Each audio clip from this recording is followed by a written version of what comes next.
ubuzima bubabaje umubiri utonekara urwaye unegekaye bavuga kutanakira bivuje henshi kure cyane bagupfunyikira amahera arahera indwara irushaho gukara humurihorere hora ishangi turahari kubuvuzi gakondo buvuguruye bukiza tuvurisha ibimera ibi bimera mu butaka ubuzima bukaza imbaraga zikagaruka ugakira ugataha ukagenda uvuga uti kweri Ishangi Company Limited mu kazi kose ugakira ugataha ukagenda uvuga uti kweri Ishangi Company Limited mu kazi kose. Tugiye kuganira ku bijyanye n'inzira y'ihungabana n'uburyo bwo kurisohokamo ritakwangije. Ari naho hantu dushaka kuza gusoreza gatoya ku kiganiro cyacu. Ku bijyanye n'inzira y'ihungabana n'uburyo bwo kurisohokamo ritakwangije. Inzira y'ihungabana n'uburyo bwo kurisohokamo ritakwangije. Iki ni igihe gihindagurika ku bantu batandukanye bitewe n'ubuzima babayemo, kuko hariho bamwe bikomerera cyane abandi bikoroha. Uru ni urugendo rurerure rw'ubuzima bwa buri wese ukiri muri ubu buzima bwo ku isi. Buri wese agira ihungabana rye ku giti cye, kubera ko ihungabana ribaho habanje kuboneka igihungabana. Ihungabana ribaho hamaze kuboneka igihungabanya ni iki rero? Urugero, ushobora gupfusha umugore, ushobora gupfusha umugabo, ushobora gupfusha umwana, ushobora gupfusha abavandimwe, ushobora kwibwa umutungo wagufashaga mu buzima bwa buri munsi, ushobora kwamburwa ibyayo ku ngufu ubireba n'ababitwaye ubareba. Ibyo byose bitera ihungabana.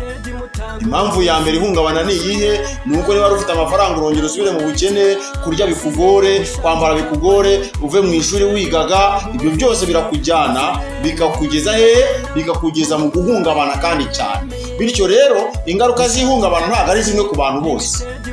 Hari abagira ihungabana rikabakandamiza cyane, n'abarigira rikaba rikeya bitewe n'uko babonye ibindi byambo bibafasha. Kuko ihungabana ryo kubura umugore ntabwo ari ihungabana ryo kubura umwana. Ihungabana ryo kubura umwana, ihungabana ryo kubura umwana ntabwo ari ihungabana ryo kubura umugabo. Ibyo ni ibintu bitandukanye. Ihungabana ryo gutemwa akaguru turagendana, ibyo ni ibintu byumvikana. Ntabwo ari ryo hungabana ryo gukubitwa imfunira hanyuma wenda ukivuza nyuma y'umwaka ugakira. Ntabwo ari bimwe. Igikomere cyo mu maso hagaragara ntabwo ari cyo gikomere cyo mu mubiri hano mu bitugu aho ubasha kwambika umwenda hagakunda cyangwa se mu gatuza hagakunda. Igikomere cyo kuzuru ntabwo ari cyo gikomere cyo mu bitugu cyangwa mu gatuza, kubera yuko ikigaragara ukomeza ukibuka. Kuko iyo umaze gukira indwara wise mu bandi bantu wumva ufite igisebo, niyo bakurebye babona ahantu harahongotse ukuntu uhita wumva ufite igisebo. Mu gihe niba wambaye ukikwiza nta muntu wamenya ko hano mu mugongo cyangwa mu mbavu hari igikomere gishinyitse ukuntu. Hari uwabimenya nawe. Niyo mpamvu rero ihungabana rikabije ari uko bitewe n'aho riri n'uwo ryagezeho n'impamvu nyamukuru. Niyo mpamvu habanza kubaho igihungabanya. Icyo ni icya mbere. Habanza kubaho igihungabanya, hagakurikiraho kukibamo, uko ubyitwaramo, n'uko ubitekerezaho, uko ubyakira, uko ubyemera. Ibyo ni byo bintu bya mbere bikomeye uko bigenda bitondekanye. Ikindi, ukamenya uko ugiye kugana ubujyanama, nuko ugiye gukomeza ukabana nabyo bitakwangije. Ibyo ntabwo ari abantu bose babibaho kimwe, nta nubwo bibamerera kimwe. Niyo mpamvu bamwe bibakomerera abandi bikaborohera. Ibisobanuro kuri iyi nzira isanzwe mu buzima bwa muntu, twese turahungabana ariko ntibigira uburemere bungana. Twibanira nabyo mu buzima bwa buri munsi ariko ntibigaragarire amaso y'abantu. Icyo ni kimwe. Inzira ya kabiri rero ni igihe igihungabanya kirenze ubushobozi bwa muntu, bikagaragara habonetse imbarutso. Iyo habonetse imbarutso ibintu birahinduka.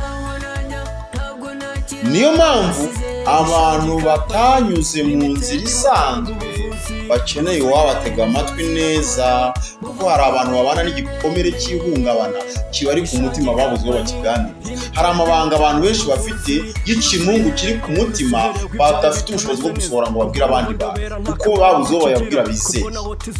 Kandi iyo abivuze araruhuka, none ubwo ataruhutse azaruhukira hehe? Ni ukuzapfana nabyo. Hakeneye rero abantu bazi gutega amatwi neza kandi bizeye.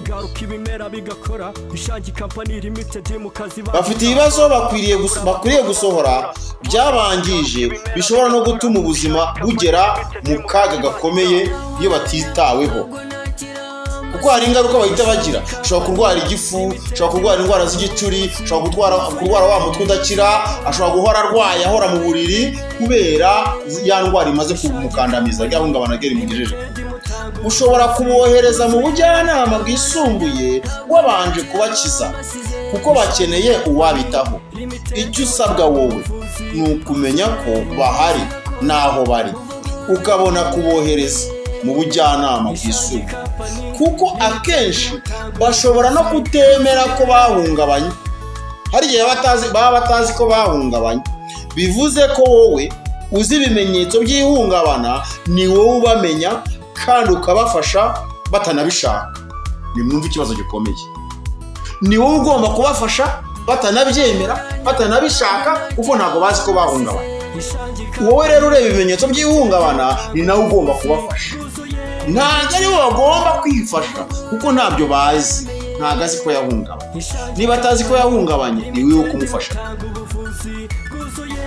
Bivuze ngo rero birashoboka yuko wamufasha, birashoboka ko wamufasha. Buriya rero ihungabana rigizwe n'ibice bibiri. Igice cya mbere cy'ihungabana, hari ihungabana risanzwe n'ihungabana rirenze. Ihungabana risanzwe niryo buri wese aba afite, rikomera bitewe n'ubuzima buri muntu yanyuzemo.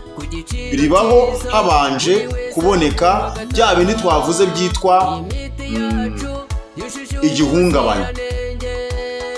Igihungabanya gishobora kuba bitewe no gupfusha, kurwara indwara zidakira, gufatwa ku ngufu, kwicirwa abawe, kwambirwa imitungo, guterwa indwara zidakira, gusuzugurwa, ihohotera ritandukanye, kubura uwakwitagaho, inzara, intambara, indwara z'ibyorezo zangiza ubuzima bwa muntu n'ibindi.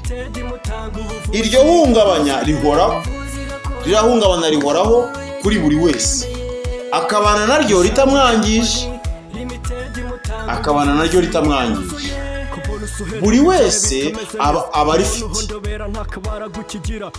ariko ntibimwangize bitewe n'ubwirinzi bw'umutima. Ihungabana rirenze rero ryo riza nyuma. Ihungabana rirenze riza nyuma. Iri rikunze kugaragara habanje kubaho imbarutso. Rigaruka mu gihe ubonye kimwe mu byo twavuze haruguru, bigatuma kwihangana bishira. Wa muntu akagaragaza ibikorwa bidasanzwe imbere y'abamubona. Ntabwo yibuka uwo ari we n'aho ari, ntabwo yibuka uwo ari we n'aho ari, yibuka ibyo yabonye, yumvise, yakorewe cyangwa yakoze. Yongera kubyibuka nk'aho biri kuba uwo mwanya muri iyo saha. Iki gihe rero gishobora gutinda cyangwa kikarangira vuba niba habonetse kwitabwaho neza. Imbarutso yaryo ni ibihe umuntu yanyuzemo bigaruka utabasha gusobanurira undi muntu uwo ari we wese. Nta wundi wabyumva nk'uko ubyumva, biguma ku mutima wawe gusa. Nta n'ubusobanuro wabona ubwira abandi, kereka uwiyemeje kukuba bugufi nawe wabihuguriwe neza. Ni ibikorwa abandi babona ko ntacyo bivuze, ndetse iyo bibayeho akenshi afatwa nk'umusazi mu muryango, igicucu, ikigoryi, ikiburaburyo n'andi mazina bamuhimba. kuko iyo bimubayeho babona ari cya kindi bamuhindura nayo nyine. Aha rero abantu barahari bakahapfira bakahangirikira, ashobora gufata isambu akayigurisha, ashobora afata imitungo ye akayigurisha, agahora mu kabari, akayoza akajya mu biyobyabwenge bitandukanye, agahora ari umuntu urwana bahora bajyana gufunga, ibintu nk'ibyo agahora afungwa buri munsi aho arwana ari uwo nguwo ari uko bamuzi, yahita batutore kirahise kubera ko nta muntu kumwitaho nyamara ari muzi. Akenshi batangira kuvuga ngo yararozwe, ngo birango ni iby'iwabo, ngo nibyo byamuhinduye kuriya, nyamara afite ikindi kintu cyamwanyije kitari n'abo badayimoni bavuga. Murakoze rero nakagaruka, reka tubabwire ngo gutega amatwi neza, ihungabana rirenze, ihungabana risanzwe, ibi ngibi byose iyo umuntu abonye umwitaho birashira. Iyo bimaze gushira asubira mu buzima busanzwe, kandi ntabwo iyo umuntu bamutega amatwi babikora rimwe, ubikora tetoma ya mbere, ya kabiri, ya gatatu, ya kane, ya gatanu, ya gatandatu, nibura ugenda umuha igihe ukavuga uti mbanye nawe ukwezi kumwe nkamuganiriza uyu munsi, ukwezi kugashira, hashira ukundi kwezi ukongera ukamuganiriza, hashira ukundi ukamuganiriza, kugeza igihe kizagera ugasanga wa muntu bya bindi yabivuyemo gake gake. Bigusaba rero gutanga igihe cyawe, ntabwo ari igihe umuntu atanga uwo mwanya. Nuko wicara ukiga iki cyigisho kikakuvuna uyu mwanya, ni nako no gutega amatwi bimera. Ntabwo watega amatwi umuntu uwo mwanya ufite ibindi bintu ugiyemo ngo biragusanga umuhakanya uguti namugeneye isaha rimwe mu cyumweru, namugeneye isaha rimwe mu byumweru bibiri, ukaba uzi ko iyo saha yiwe ayifite, ukamuhamagara ukamubaza mukaganira. Iyo muganiriye ibintu birakunda kandi bikagenda neza. Nifuriza buri wese rero yuko yaba umukangurambaga kugira ngo imitima y'abantu yamaze kwangirika igaruke ku murongo, maze twubake isi twifuza, u Rwanda twifuza, igihugu twifuza kigira amahoro, kandi buri wese abashe kubigira ibyiwe abiharanire. Murakoze rero nakagaruka, reka nongere nanga za nomero 07 8 540 82 52. Buri wese yashobora kwihamagara iyi nomero cyangwa se agasura website yacu ishangi.rwa akandika, hanyuma akareba ibyigisho byose tuba twatambukije. Ikindi yashobora gusura channel zacu arizo Ishangi Focus TV, cyangwa se Ishangi X TV, cyangwa se Ishangi TV. Warangiza ukabasha gukurikirana ibyigisho neza biri online. Twabwiye ko mu minsi y'ibiro muraba mufite radio iri online, mubasha gukurikiranaho ibyigisho byacu bya buri munsi amasaha 24 kuri 24. Buri wese akabasha kumva iyo radio, washa kugatangaho n'ibitekerezo, comment ukazitanga nta kibazo gihari. Ikindi ushobora kwandika kuri email yacu ishangicompany@gmail.com. urangije ubundi hasigaye ugakurikirana ibyigisho byacu neza nk'uko biri. Murakoze, hanyuma natanga umwanya mukambaza kuri buri wese. Murakoze, Imana ibahe umugisha. Bigoye ubishangi yarabikemuye, yagabye amashami witugeze ubu buvuzi. Ikaze mwese tuyisange duha ubuzima ku giciro cyiza, buri wese aravurwa agataha. Imiti yacu yujuje ubuziranenge, abaganga bacu bazubereye mu buvuzi. Ntabwo nakira mbasize. Ishangi Company Limited mutanga ubuvuzi bwuzuye, ubuvuzi gakondo buvuguruye genaremeye. Ishangi Company Limited mutanga ubuvuzi bwuzuye, ntabwo nakira mbasize. Ishangi Company Limited mutanga ubuvuzi bwuzuye, ubuvuzi gakondo buvuguruye genaremeye. Ishangi Company Limited mutanga ubuvuzi bwuzuye. Kumbona usuherewe ibyawe bitameze neza, kumbona uhondobera nta kabara gukigira, kumbona hota izuba wabaye bakonja riva, urahisha kurwaye dore urakorana indwara. Haguma ubuzima burya ibintu nibishakwa, ikaze ku Gicumbi mu Ruhango Nyamagana, basoroma basekura basuzuma bavura, ubuzima bugaruka ibimera bigakora. Ishangi Company Limited mu kazi bahiga, basoroma basekura basuzuma bavura, ubuzima bugaruka ibimera bigakora. Ishangi Company Limited mu kazi bahiga, ntabwo nakira mbasize. Ishangi Company Limited mutanga ubuvuzi bwuzuye, ubuvuzi gakondo buvuguruye genaremeye. Ishangi Company Limited mutanga ubuvuzi bwuzuye ntaho najya ntabwo nakira mbasize Ishangi Company Limited mutanga ubuvuzi bwuzuye ubuvuzi gakondo buvuguruye jye naremeye Ishangi Company Limited mutanga ubuvuzi bwuzuye